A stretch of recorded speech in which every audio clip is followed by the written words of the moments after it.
Hello विद्यार्थी मित्रों, मुझे निम्बार्क आप सभी विद्यार्थियों ऑनलाइन एजुकेशन ની અંદર સ્વાગત છે। આજે આપણે ધોરણ 9 વિષય ગણિતમાં ચેપ્ટર નંબર 13 પૃષ્ઠફળ અને ઘનફળની અંદર સ્વાધ્યાય 13.3 ની શરૂઆત કરવાની છે। હવે સ્વાધ્યાય 13.3 સમજતા પહેલા આપણે આખું સ્વાધ્યાય જે છે ને એ શંકુ ઉપર આધારિત છે। શંકુ વિશે થોડુંક આપણે સમજીએ। શંકુ ને ઇંગ્લિશમાં કહેવામાં આવે છે કોન।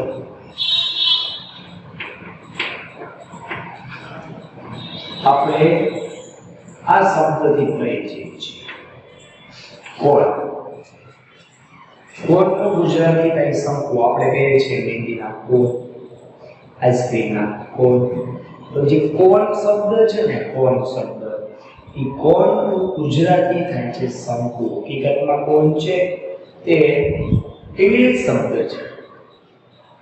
હવે તમે આઈસ્ક્રીમના કોન, મહેંદીના કોન ને જોયો હશે। આ ટાઈપનો આકાર હોય, એના આકાર ઉપરથી તેનું નામ આપવામાં આવ્યું છે। આકાર ઉપરથી તેનું નામ પાડવામાં આવ્યું છે।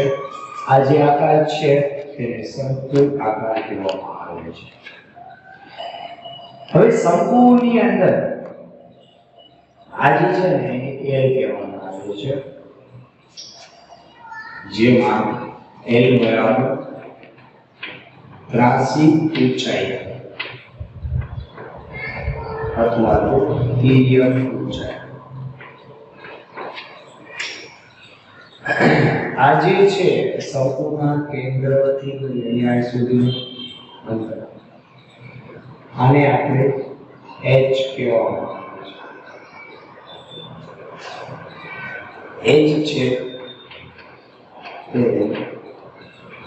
શંકુની ઊંચાઈ છે અને એટલો જે ભાગ છે તે શંકુની ત્રિજ્યા r, શંકુની ત્રિજ્યા તરીકે ઓળખવામાં આવે છે। આ એના અંદર આપણે મેઇન જે પાર્ટ છે એ બધું લઈ લીધા છે। હવે આપણે અહીંયા આખું ચેપ્ટર ની અંદર સમઘન, લંબઘન, નળાકાર, શંકુ, ગોલક, અર્ધગોલક વિશે જોવાનું છે। એમાં જે શંકુ છે એની પૃષ્ઠફળ વિશે, પૃષ્ઠફળ એટલે શું? પેલી વસ્તુ તો પૃષ્ઠ એટલે બાજુ થાય, ફળ એટલે છે તેની બાજુનું ક્ષેત્રફળ। હવે અહીંયા આપણે શંકુ છે તો એની બાજુ એટલે કે અહીંયા ફરતી ગોલાઈવાળી સપાટી છે ને, બરોબર છે, એ સપાટીનું ક્ષેત્રફળ એટલે કે શંકુનું ક્ષેત્રફળ અથવા તો પૃષ્ઠફળ। તો શંકુનું પૃષ્ઠફળ શોધવા માટેનું સૂત્ર છે 5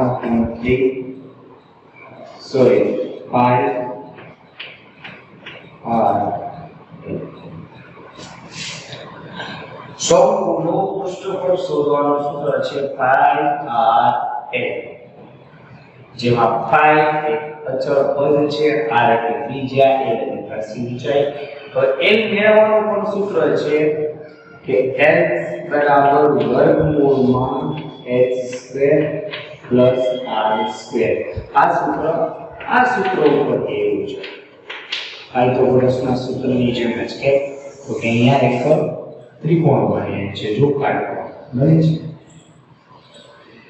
તો કર્ણનો વર્ગ એ બાકીની બે બાજુના વર્ગનો સરવાળો જેટલો હોય છે। તો એ જ ફોર્મ્યુલાનો ઉપયોગ કરીને આ સૂત્ર લીધું છે અને આ સૂત્ર ઉપર કયા સૂત્ર લીધું છે કે l ની કિંમત શોધવા માટેનું સૂત્ર આ પાસે એટલે ત્રિજ્યા ઊંચાઈ, ત્રાસી ઊંચાઈ, પણ શંકુનું પૃષ્ઠફળ એટલે 5r l। અને શંકુની કુલ સપાટી એટલે ઉપરથી વર્તુળ નાખી દેવાનું. નાખી દેશો એટલે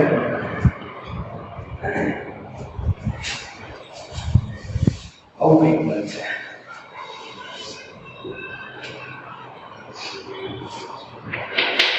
શંકુની કુલ સપાટીનું ક્ષેત્રફળ બરાબર પાઈ r a વત્તા આ જે વર્તુળ છે તેનું ક્ષેત્રફળ એટલે કે પાઈ r સ્ક્વેર. ઉપરથી ઢાંકી દો એટલે પેક થઈ જાય શંકુ અને એની કુલ સપાટીનું આપણે પૃષ્ઠફળ શોધવાનું હતું. બંનેમાં કોમન છે પાઈ r, તો બંનેમાં હું પાઈ r કોમન કાઢી દઉં છું. અહીંયા વધે છે a પ્લસ અહીંયા વધે છે r. તો આ કુલ સપાટીનું સૂત્ર મળી ગયું પાઈ r કૌંસમાં r પ્લસ a. આ જે છે એ શંકુના પૃષ્ઠફળને લગતા બે સૂત્ર છે. શંકુનું પૃષ્ઠફળ કીધું હોય પાઈ r l આવશે. શંકુની કુલ સપાટીનું પૃષ્ઠફળ કીધું હોય કુલ સપાટી કે અથવા તો બંધ શંકુનું કે બંધ શંકુનું પૃષ્ઠફળ. તો આ બંને ઇક્વલ છે. કુલ સપાટી કે એટલે ઉપરથી શંકુ પેક કરી દેવાનો એટલે કુલ સપાટી થઈ ગઈ. અને બંધ શંકુ કે એટલે ઉપરથી શંકુ પેક કરી દેવાનું એટલે બંધ શંકુ થઈ ગયું. બેનું સૂત્ર આ છે પાઈ r કૌંસમાં r પ્લસ l અથવા l પ્લસ r. તો આ બે સૂત્ર યાદ રાખી લેજો. આ બે સૂત્રો ઉપરથી આપણે બીજા દાખલાઓ ગણવાના છે. જોઈએ સ્વાધ્યાય 13.3 નો દાખલા નંબર 3.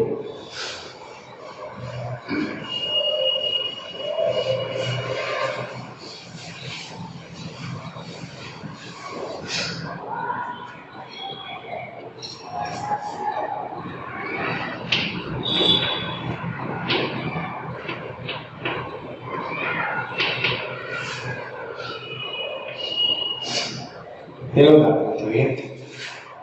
શંકુના પાયાનો વ્યાસ તમે ટેક્સ્ટબુકની અંદર રકમ આપેલી છે જોજો બરાબર છે. શંકુના પાયાનો વ્યાસ 10.5 સેમી અને તેની ત્રિજ્યા 10 સેમી છે. તો વક્ર સપાટીનું ક્ષેત્રફળ શોધવાનું છે. તો તમને અહીંયા આપેલું શું છે પહેલા શંકુના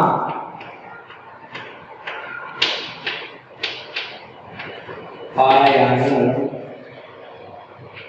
વ્યાસ આપેલો છે 10.5 સેમી અને તેની ત્રાસી ઊંચાઈ એટલે કે l બરાબર 10 સેમી. હવે તમારે શોધવાનું છે તેની વક્ર સપાટીનું ક્ષેત્રફળ. હવે આની પાસે વ્યાસ આપેલો છે. વ્યાસ ઉપરથી ત્રિજ્યા મળે. ત્રિજ્યા r બરાબર વ્યાસના અડધા 10.5 ના છેદમાં 2 આપણી ત્રિજ્યા થશે. આપણે ત્રાસી ઊંચાઈ એટલે કે l આપેલો છે.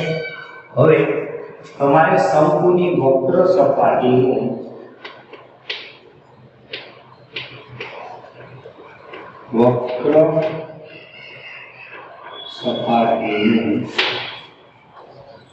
ક્ષેત્રફળ અથવા તો પૃષ્ઠફળ કોઈ પણ શબ્દ વાપરશો ચાલશે. ક્ષેત્રફળનું સૂત્ર છે પાઈ r l. તમને ચોખવટ કરી હોય કે બંધ શંકુ અથવા તો શંકુની કુલ સપાટી તો તમારે બીજું સૂત્ર લગાડવાનું. અહીં આપણે આ સૂત્ર લગાડીને દાખલો ગણવાનો. પાઈની કિંમત તમને કઈ આપેલી નથી એટલે નો આપેલી હોય તો આપણે 22 ના છેદમાં 7 જ લેશું. ત્રિજ્યા છે 10.5 પોઈન્ટ કાઢીને છેદમાં 10 મૂકી દઉં છું. l એટલે ત્રાસી ઊંચાઈ આપણને આપેલી છે 10. હવે જોઈએ આપણે છેદ ક્યાંથી કેમ મૂકે છે. આ 10 કેન્સલ થઈ ગયા. 11 * 22 આપણી પાસે વધે છે 11 * 180 5 ના છેદમાં 7. તો 105 ભાગ્યા 7 થાય છે. જો અહીંયા ભાગાકાર હું કરું છું જોજો. 7 એકા 7 કેટલા વધે છે તો કે 3 ઉપર કેવું 5 7 પંચા 35 0 0 એટલે 15 જવાબ આવ્યો એટલે એનો મતલબ એ કે આનો 15 સાથે ભાગ ઉડે છે એટલે 11 ગુણ્યા 15 થયા. હવે આ બંનેનો આપણે ગુણાકાર કરવાનો છે. જો અહીંયા સાઈડમાં ગુણાકાર કરું છું 15 ગુણ્યા 11 મેં તમને ગુણાકારની જે રીત શીખવાડી છે તે 5 એકા 5 5 એકા 5 1 એકુ 1 5 ને 1 6 પછી આ બંનેનો ગુણાકાર 1 એકુ 1 મીન્સ સંપૂર્ણ કુલ સપાટીનું ક્ષેત્રફળ 165 સેન્ટીમીટર સ્ક્વેર આવશે. વસ્તુ એક યાદ રાખજો કે જ્યારે ક્ષેત્રફળ તમે શોધતા હોય ત્યારે એનો એકમ જે પણ હોય મીટર સેન્ટીમીટર કિલોમીટર કોઈ પણ હોય મિલીમીટર ત્યારે તમારે ક્ષેત્રફળના એકમ ઉપર વર્ગ આવે. પછી ઘનફળ શોધવાનું તો ઘનફળનું જે ક્ષેત્રફળ છે એની ઉપર ઘન બરોબર છે ઘનફળ શોધે છે એની ઉપર ઘન આવશે. તો આ જે છે સંપૂર્ણ કુલ સપાટીનું આપણને ક્ષેત્રફળ મળી ગયું છે 165 સેન્ટીમીટર સ્ક્વેર. બરોબર છે. આખો દાખલો સાવ સિમ્પલ છે. વ્યાસ આપેલો છે, વ્યાસ ઉપરથી આપણે ત્રિજ્યા મેળવી છે અને તિર્યક છે આપણને આપેલું છે. પહેલા જોવાનું કે તમને સંપૂર્ણ ક્ષેત્રફળ શોધવાનું કીધું છે, પૃષ્ઠફળનું ક્ષેત્રફળ શોધવાનું કીધું છે. બરોબર છે. તો એનું સૂત્ર શું છે તો કે પાઈ આર એ. આપણી પાસે આ ત્રણેય માહિતી છે. આપણી પાસે નહોતી ત્રણેય માહિતી. ડી આપેલો હતો મીન્સ કે ત્રિજ્યાની જગ્યાએ તમને વ્યાસ આપેલો હતો અને વ્યાસ ઉપરથી આપણે ત્રિજ્યા મેળવી. Okay clear.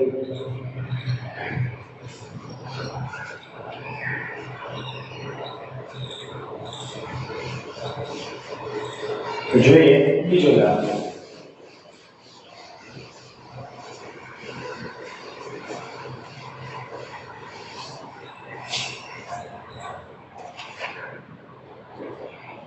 જેની ત્રાસી ઊંચાઈ 21 સેમી અને પાયાનો વ્યાસ આમાં તમને એમ જ કીધું છે સંપૂર્ણ કુલ પૃષ્ઠફળ શોધવાનું છે.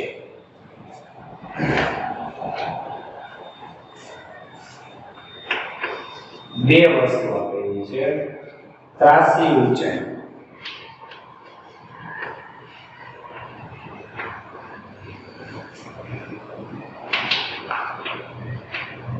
મીટર આપેલી છે અને પાયાનો વ્યાસ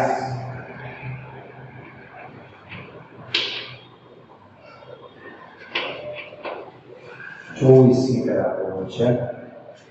અહીંયા હું જે શંકુ જોઉં છું